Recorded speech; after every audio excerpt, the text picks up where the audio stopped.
Hola, buenas tardes. Mi nombre es Claudio Capuano, soy médico anestesiólogo. Además de anestesiólogo, soy máster en bioética y derecho por la Universidad de Barcelona y profesor en bioética de la Facultad de Medicina de la Universidad de Buenos Aires. Quería agradecer a la Asociación de Anestesia, Analgesia y Reanimación por la oportunidad de presentar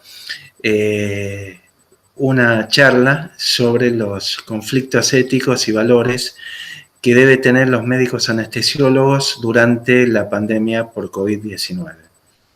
Desde ya muchas gracias y bueno, voy a comenzar la presentación.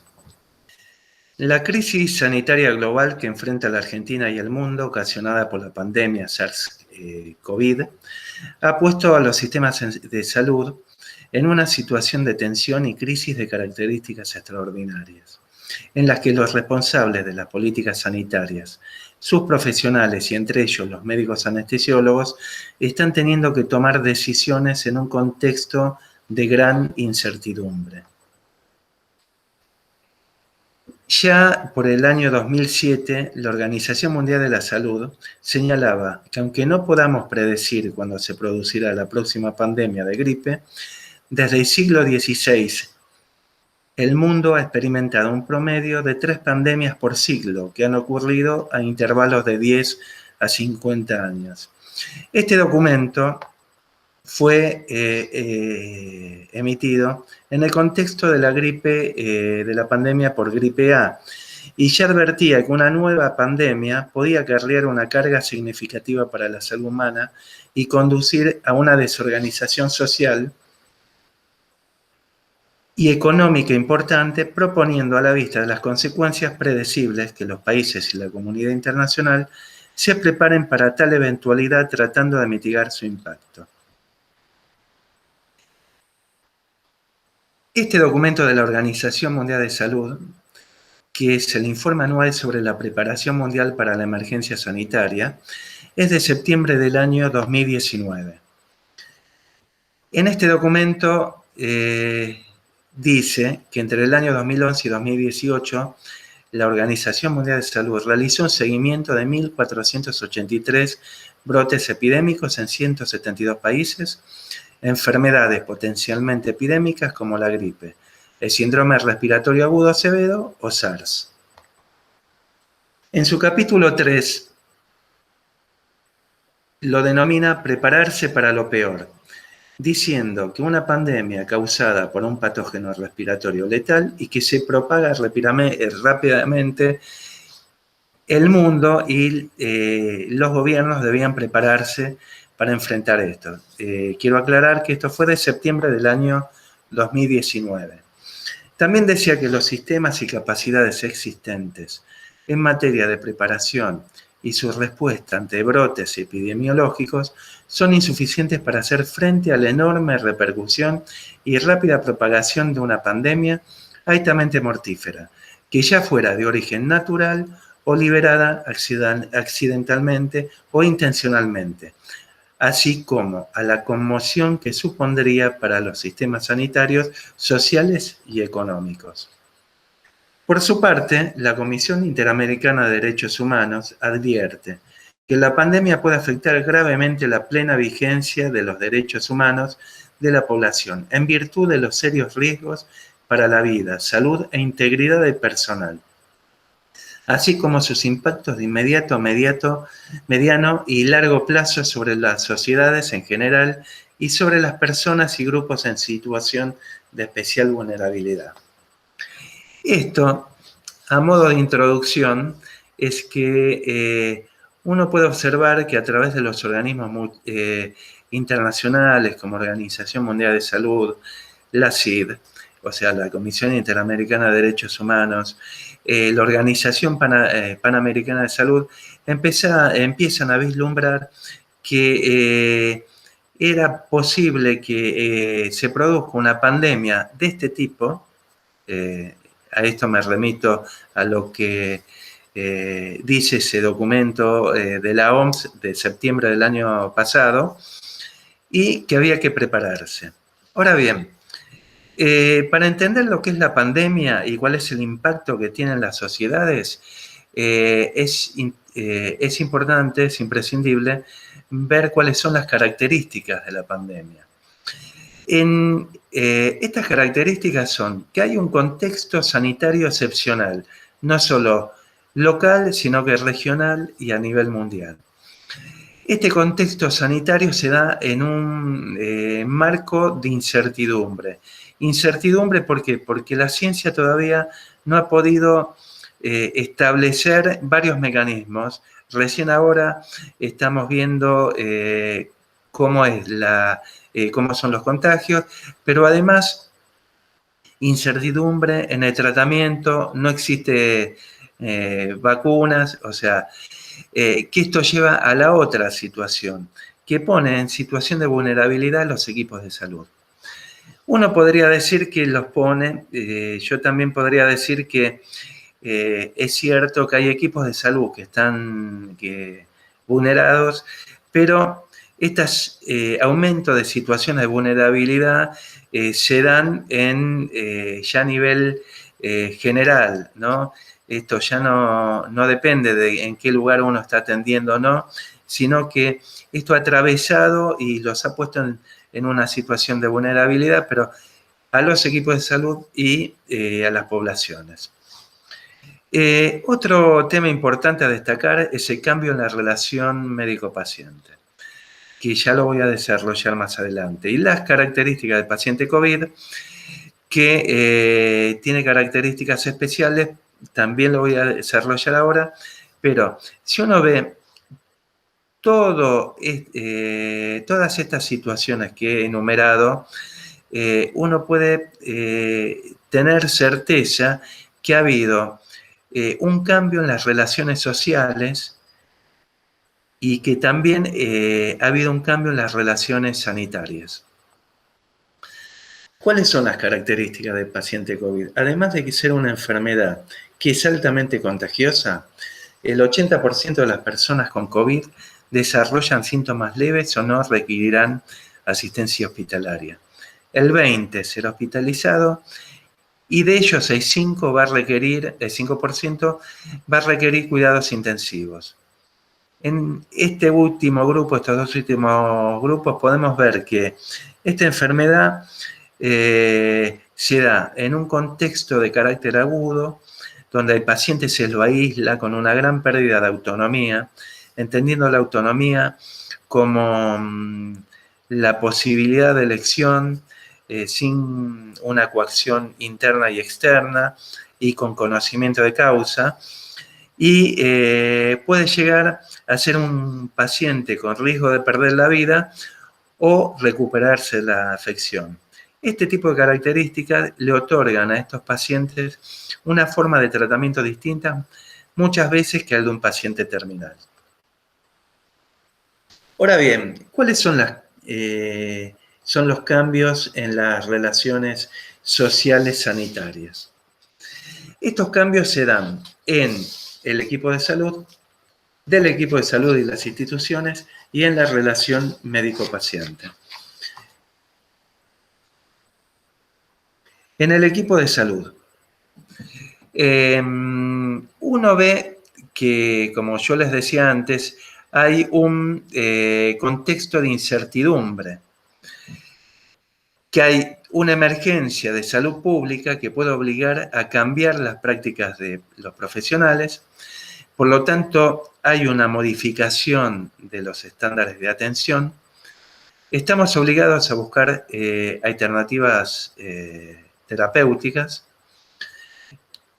Se generan tensiones dentro del equipo de salud, se cambian formas de actuar, ya de por sí estar trabajando con un equipo de protección personal, donde en el caso nuestro utilizamos las máscaras full face, las máscaras que nos cubren, tenemos que gritar, no nos escuchan, cambiar las formas de atención que era hasta hace poco de una forma y otra, por ejemplo, hoy en día intubar con las cúpulas de acrílico.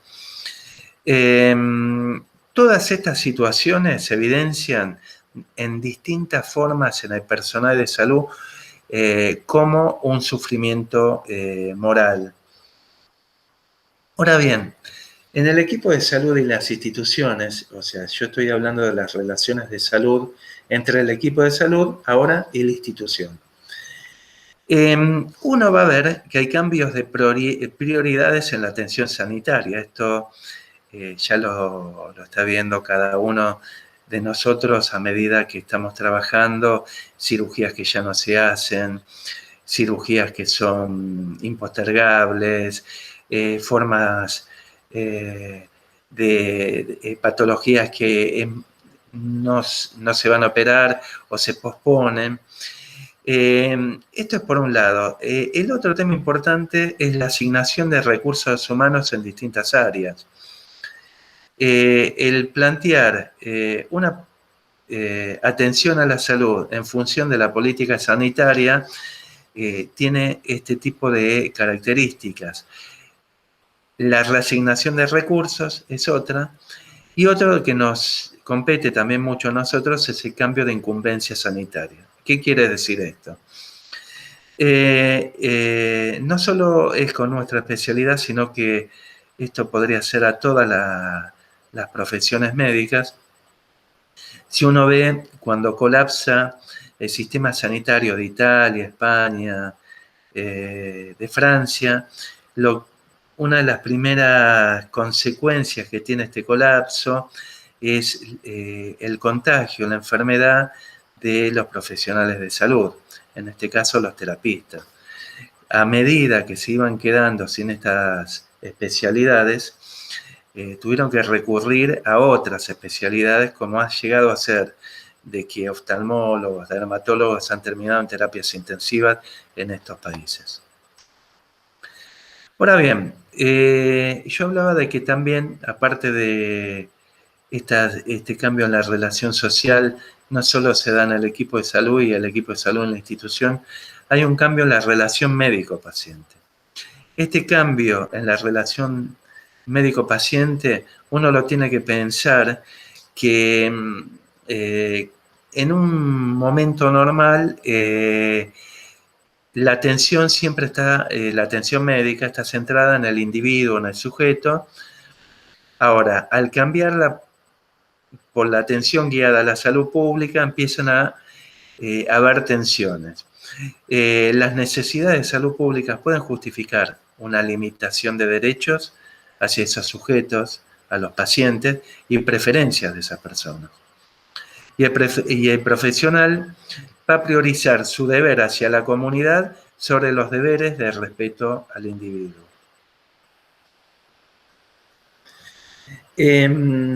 Estos cambios de relaciones sociales y sanitarias se dan en un marco. Y acá vamos a hablar sobre los procesos de terminalidad o procesos de gravedad del paciente. ¿Qué quiero decir con esto? Que es necesario conocer cuál es el proceso de muerte en la actualidad. Hoy en día el proceso de muerte es de medicalización de la vida, que es un complejo fenómeno sociocultural donde esto trae muchos conflictos éticos. El otro es el de la tecnificación del proceso de morir.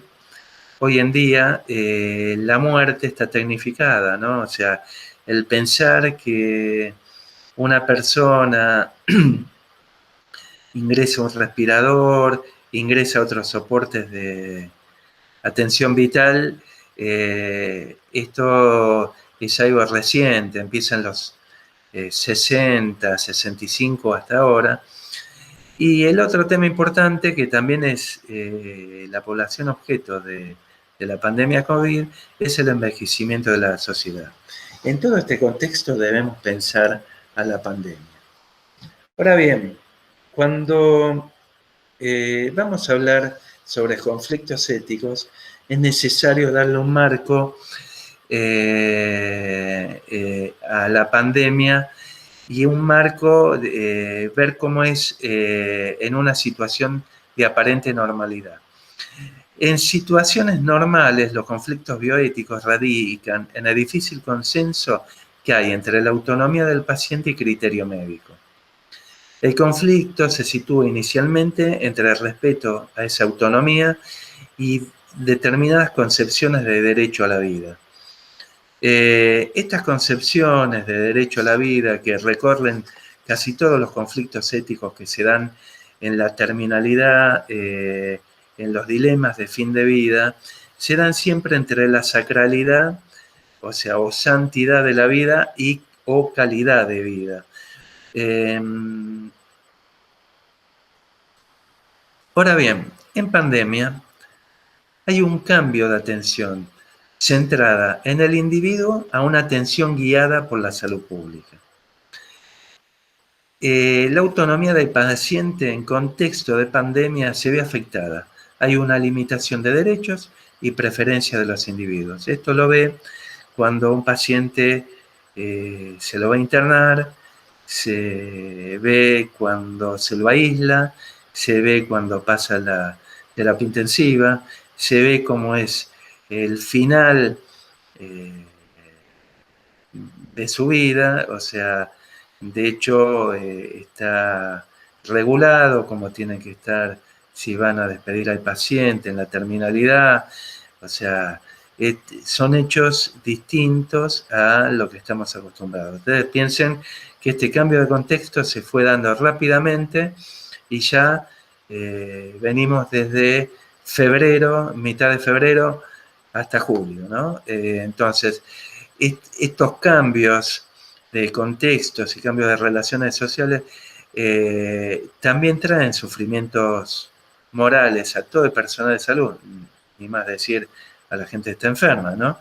Porque todos estos cambios generan muchas tensiones, no solo entre los colegas, sino entre la familia de los profesionales, entre profesionales e instituciones, etc.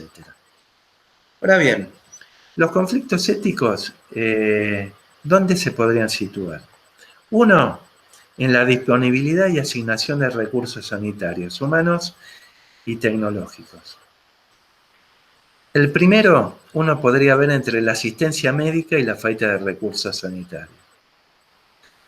El segundo, entre la limitación de los recursos humanos, que esto lleva a un cambio de incumbencias, como lo planteaba antes, ¿no? Que a uno lo vayan trasladando de un sector, tiene una especialidad y no puede dar respuesta facultativa, no puede dar una respuesta profesional sobre algo que no ha estudiado, ¿no? La otra es la distribución equitativa de recursos, que lamentablemente, si bien la institución la distribuye, va a recaer en el profesional actuante. Y el otro, que puede llegar a ser el más dramático, ustedes piensen que en esta pandemia hoy en día la saturación de las camas de terapia intensiva, y podemos pensar en un 85 o 90% en el AMBA, y podría ser que se dé este dilema de la última cama, se refiere al supuesto de que si hay una sola cama en la terapia intensiva, si hay una sola cama o si hay además un respirador y tengo dos pacientes con distintas características, ¿a quién tengo que elegir? De más está decir que hay un documento de asignación de recursos sanitarios de las sociedades científicas, entre ellas la de terapia intensiva y también la red bioética UNESCO, donde han trabajado este tema, ¿no? Y qué elegir. Otro tema importante con respecto al dilema de la última cama es que a veces yo pienso, ¿no? Es injusto que un médico tenga que elegir quién va a vivir o morir, ¿no? Y en realidad desde el punto de vista que lo veo, no existe un dilema de última cama, sino que es un falso dilema, porque en realidad esa injusticia de que al médico se le da a elegir, no es que se le da a elegir, sino que el médico es el último eslabón de una sucesión de malas gestiones de política pública, donde en realidad es el último eslabón y es una víctima más de toda esta situación con respecto a ese médico no elige, sino que por más que esté preparado, por más que tenga tiempo, él no eligió que haya pocas camas. Entonces, de ahí de que me parece como que repensar este tema más en estos momentos de gran cantidad de infectados, con los recursos que empiezan a un posible colapso, sería interesante que desde el Estado se planteen normas claras, porque es muy difícil plantear este tipo de situaciones. Otro de los conflictos que generan éticos que se pueden generar es en las tomas de decisiones médicas y la limitación de autonomía. Y acá vamos a tener tres temas, tres ítems importantes. El primero es el rechazo de tratamiento. Esto es cuando un paciente rechaza, hay documentos de voluntad anticipada, pero claro, acá hay un tema importante. Ustedes imagínense a un paciente en carácter agudo, joven, y no un paciente terminal crónico que viene sufriendo. Es muy difícil que puedan llegar a rechazar un tratamiento o armar un documento de voluntad anticipada.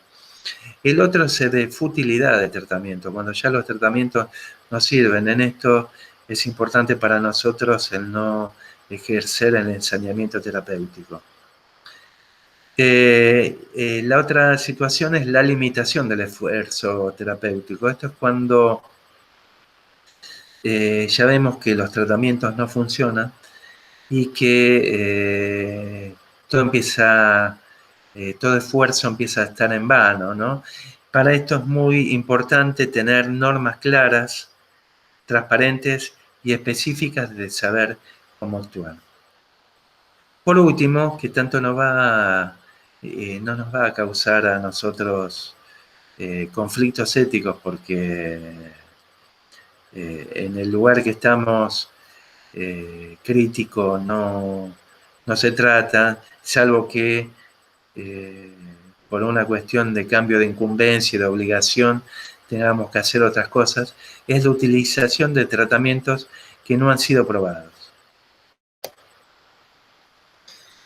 Ahora bien, yo hablé de los conflictos éticos y las dimensiones de los conflictos éticos, si bien no profundice en cada uno, pero a mí me parece importante los valores que deben guiar a los médicos anestesiólogos en tiempos de pandemia.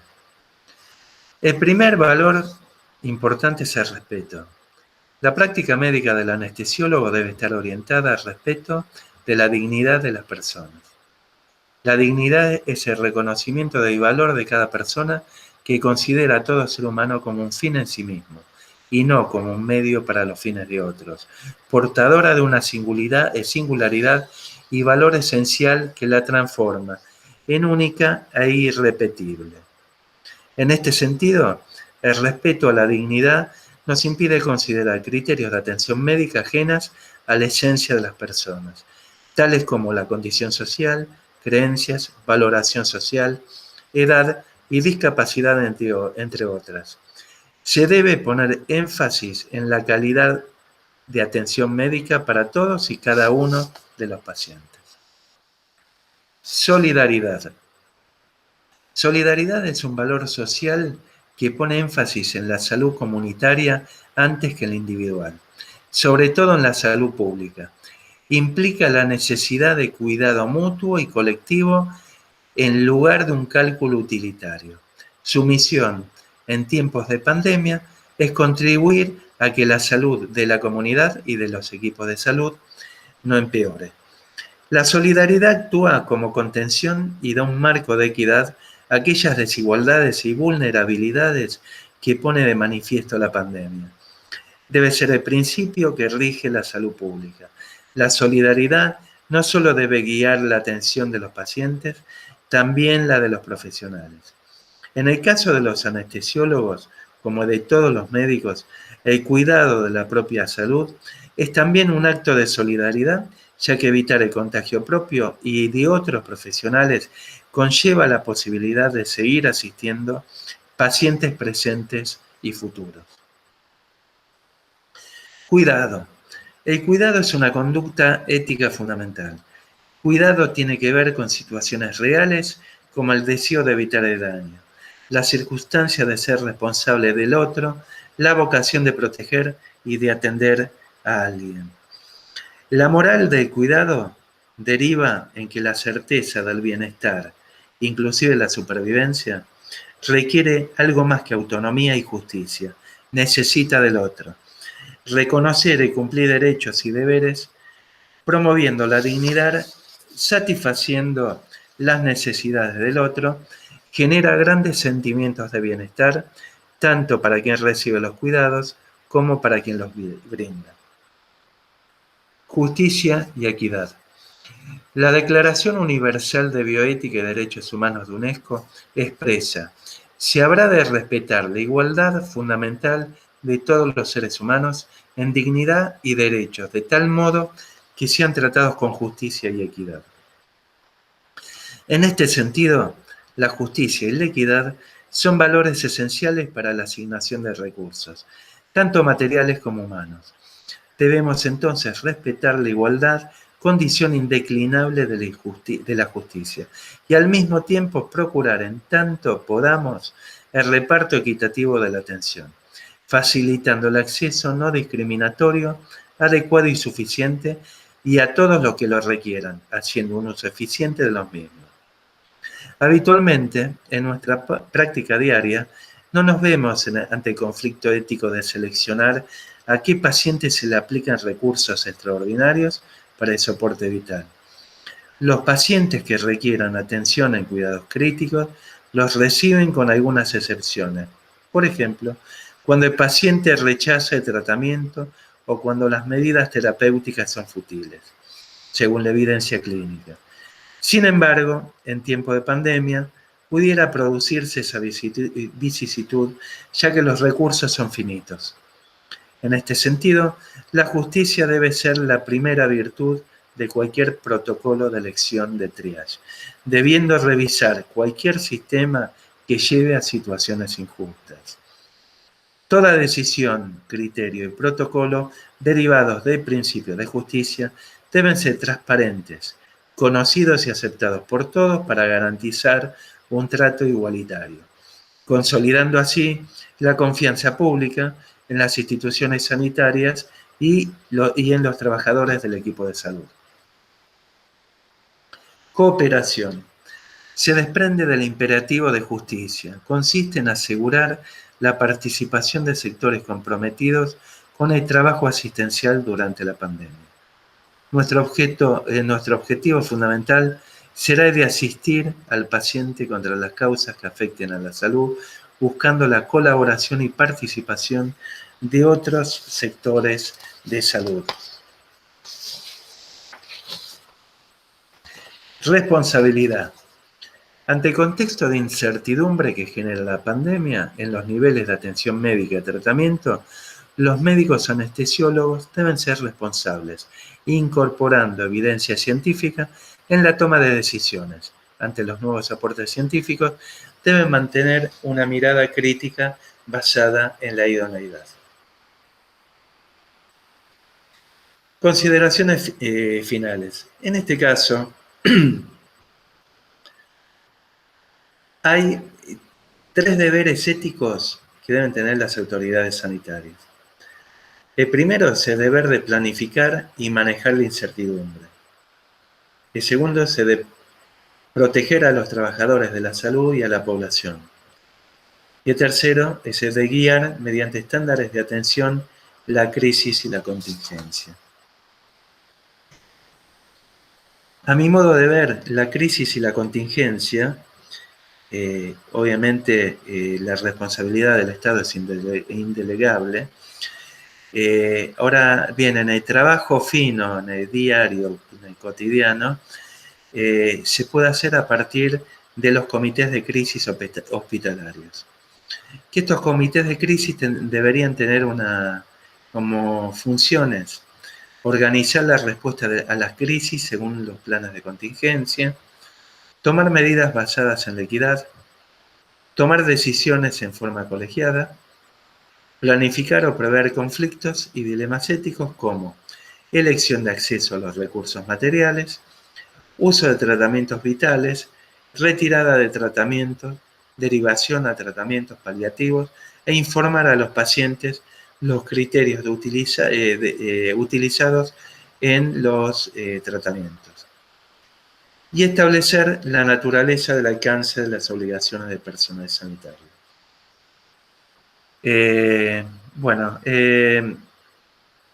Espero que les haya servido. Les agradezco nuevamente la oportunidad de haberme podido dar esta charla y bueno, estoy abierto a las preguntas. Muchas gracias.